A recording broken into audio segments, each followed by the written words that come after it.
Hello everyone, how are you? I hope you all are fine. आज हम हमारी हिंदी की पाठ्य पुस्तक आरोह भाग 2 काव्यखंड की पोइम 3 पढ़ने वाले हैं, जिसके कवि कुंवर नारायण जी हैं। कुंवर नारायण जी ने यहाँ पर 2 कविताएं प्रस्तुत की है। एक है कविता के बहाने और दूसरी है बात सीधी थी पर। तो इसमें हम पढ़ने वाले हैं कविता के बहाने। तो सबसे पहले मैं आपको कवि परिचय बता देती हूँ, ठीक है।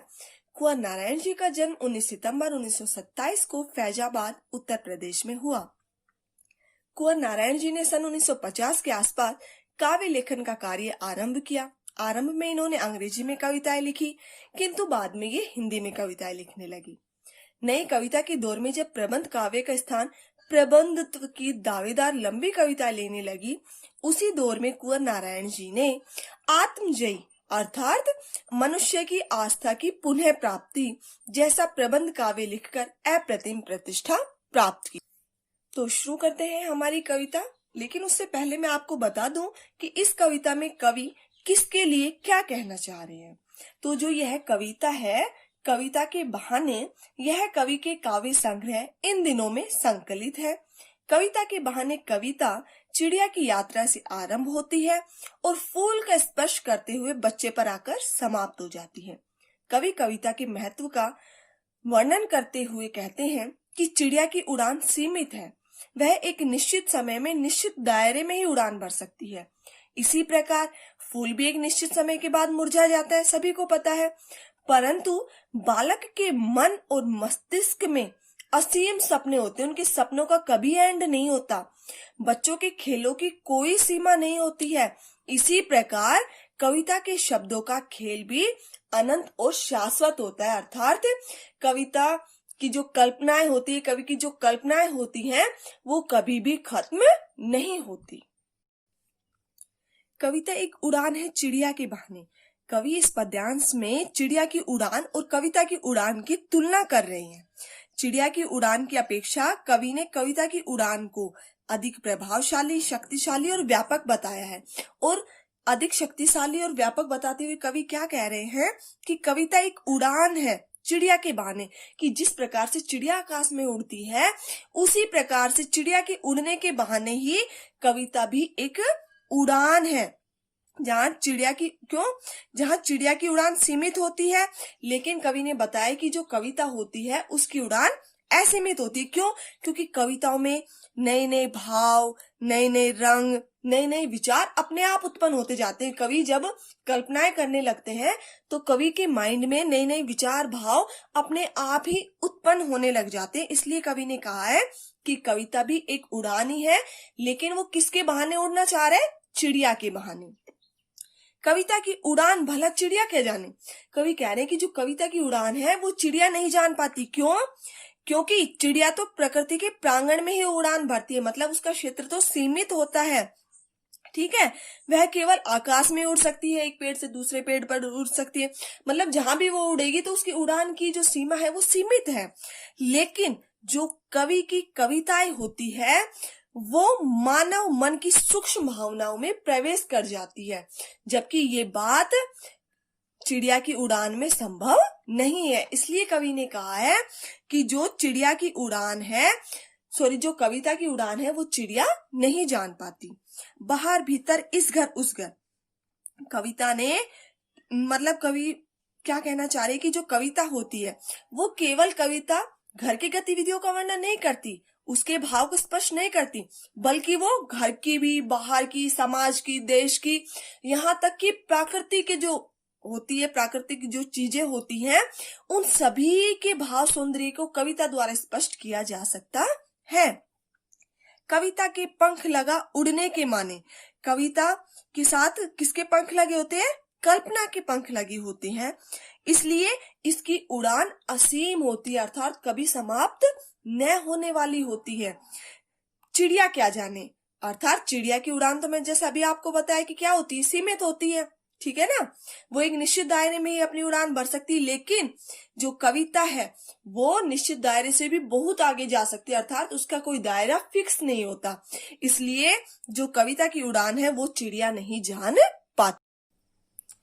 कविता एक खिलना है फूलों के बहाने। जिस प्रकार से कवि ने पिछले पैराग्राफ में चिड़िया और कविता में कंपेयर की थी, उसी प्रकार से कवि ने इस पैराग्राफ में किस किस में कंपेयर की है, कविता और फूल में। और कवि क्या कह रहे हैं कि जो फूल होता है वो एक सीमित दायरे में ही अपनी सुगंध फैलाता है और कुछ समय के लिए फैलाता है, उसके बाद वो क्या हो जाता है, मुरझा जाता है और मुरझाकर गिर जाता है। लेकिन जो कविता की खुशबू होती, जो सुगंध होती है, वो कभी समाप्त नहीं होती। देखिए, कविता एक खिलना है फूलों के बहाने, कि जिस प्रकार से फूल खिलते हैं उसी प्रकार से कविता भी खिलती है। अर्थात जो कविता होती है वो फूलों को देखकर तो खिलती है और उनकी फूलों को देखकर पुष्पित होती है। ठीक है ना। फूलों के समान कविता में भी क्या होते हैं, नए नए रंग भरे होते हैं। जिस प्रकार से फूल रंग बिरंगी होते हैं, उसी प्रकार से कविता में भी रंग बिरंगी भावनाएं होती हैं। ठीक है ना। कविता का खिलना भला फूल क्या जाने। जो कविता का खिलना है वो फूल क्यों नहीं जान पाते। मतलब कविता और फूल के खिलने में कवि यहाँ पर क्या अंतर बता रहे हैं। कवि कहते हैं कि फूल की सीमा क्या होती है कि निश्चित होती है, अर्थात वो खिलकर चारों ओर सुगंध बिखेरता है फूल। ठीक है ना। यही होता है कि जब वो खिलता है तो कुछ दायरे में, निश्चित दायरे में ही उसकी सुगंध फैल जाती है। अब ये तो है नहीं कि एक फूल की सुगंध पूरी दुनिया में फैल जाए या बहुत दूर तक फैल जाए, ऐसा नहीं होता ना। लेकिन जो कविता है उसकी जो खुशबू होती है, उसका जो भाव सौंदर्य होता है, उसका जो शिल्प सौंदर्य होता है, वो पूरे संसार में जरूर फैल जाता है। इसलिए फूल कविता के रहस्य को जान नहीं पाता। ठीक है ना। बाहर भीतर इस घर उस घर। कवि क्या कह रहे हैं कि जो कविता होती है वह न केवल घर के बाहर अपितु भीतर भी अपनी सुगंध और सुंदरता को बिखेरती है। अर्थात प्रत्येक घर में अपने भाव सौंदर्य को बिखेरती है। लेकिन फूल क्या करता है, एक निश्चित दायरे में ही अपनी सुगंध फैलाता है। बिना मुरझाए महकने के माने, बिना मुरझाए अर्थात बिना मुरझाए हुए महकने के माने, महकना अर्थात सुगंध बिखेरना, फूल क्या जाने। कवि क्या कहना चाह रहे हैं कि जो फूल होता है वो बिना मुरझाए अपनी सुगंध नहीं फैलाता। मतलब जो उसकी सुगंध होती है वो उसके मुरझाने के साथ ही समाप्त हो जाती है। और जो कविता होती है वो बिना मुरझाए ही बाहर भीतर फैली रहती है। अर्थात कविता एक ऐसा फूल है जो कभी नहीं मुरझाता, वो अपनी हमेशा ही महक को बिखेरता रहता है। कविता बाह्य और आंतरिक दोनों प्रकृति का वर्णन करने में क्या होती है, समर्थ होती है। अर्थात उसमें ऐसी शक्ति होती है कि वो प्रकृति की बाह्य चीजों का भी वर्णन करती है और आंतरिक चीजों का भी। ठीक है। इसलिए जो उसकी सुगंध है वो अनंत काल तक बिखरी हुई रहती है। कविता एक खेल है बच्चों के बहाने। कवि ने अब यहाँ किसकी तरह बताया है कि जो कविता होती है, जो कविता की जो कल्पनाएं होती हैं वो बच्चों की कल्पनाओं के साथ मैच करती है। क्यों? क्योंकि जो बच्चों की कल्पनाएं होती है उनका भी कोई अंत नहीं होता और कविता क्या कल्पनाओं का, कविता के भावों का भी कोई अंत नहीं होता। अर्थात इन दोनों में क्या होती है, समानताएं होती हैं। ठीक है ना। कवि क्या कह रहे हैं, कविता एक खेल है बच्चों के बहाने, कि जिस प्रकार से बच्चे अलग अलग खेल खेलते हैं उसी प्रकार से कविता भी एक खेल ही है। किसका? कविता का। कवि ही तो शब्दों के द्वारा उस कविता के साथ क्या करता है, खेल खेलता है।